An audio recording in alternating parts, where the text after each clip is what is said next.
Bonjour, c'est Florent de Pia Production. Je vais vous montrer dans ce tutoriel comment saisir un garage mitoyen sur une partie seulement d'une façade. On va prendre comme exemple une maison située dans le Loiret et sur sa façade nord, on va avoir une mitoyenneté partielle, c'est-à-dire que le garage va prendre seulement 40% de toute cette façade et en plus le mur mitoyen est en parpaing alors que tout le reste est en pierre. Donc on commence par saisir la mitoyenneté. Donc sur la façade nord, le garage c'est un local non chauffé. Et la part mitoyenne de la façade, donc c'est 40%. Donc 40% de cette façade est mitoyenne. On passe sur les masques solaires. Ensuite, là j'ai déjà pré-rempli pour gagner du temps, mais au niveau de la saisie des murs extérieurs, on a donc deux types de murs extérieurs.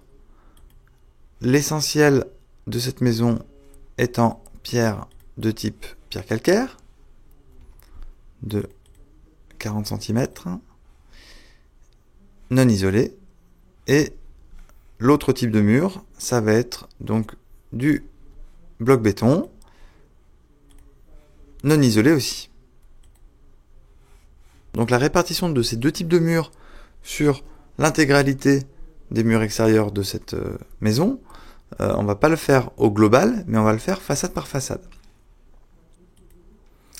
Donc, on a dit tout à l'heure que toutes les faces est, sud, ouest sont en pierre calcaire, donc de type A. Donc est, sud et ouest, on pousse tout à 100% pour le A. Et là, on a dit qu'on avait 40% de murs en B et donc 60% de murs en A. Simplement, si je fais ça, je suis pas sûr que ça va coller avec ma partie mitoyenne, c'est-à-dire avec la partie mitoyenne et la partie non mitoyenne. Donc c'est d'où l'intérêt de ce bouton préciser la répartition sur les parties mitoyennes.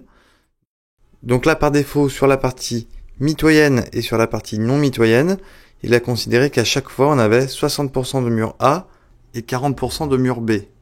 Ce qui est donc pas le cas. On va donc venir préciser que sur la partie mitoyenne, donc 40% de la façade nord, on est complètement en parpaing. Et sur la partie non mitoyenne, donc celle qui donne sur l'extérieur, on est complètement en pierre calcaire. Voilà, donc en fait ça en arrive bien au même résultat visuel en termes de synthèse. Simplement derrière, on voit que j'ai donc bien rentré le fait que j'ai un mur mitoyen en parpaing et un mur extérieur en pierre calcaire. J'espère que ce tutoriel vous a été utile. Bonne journée et à bientôt!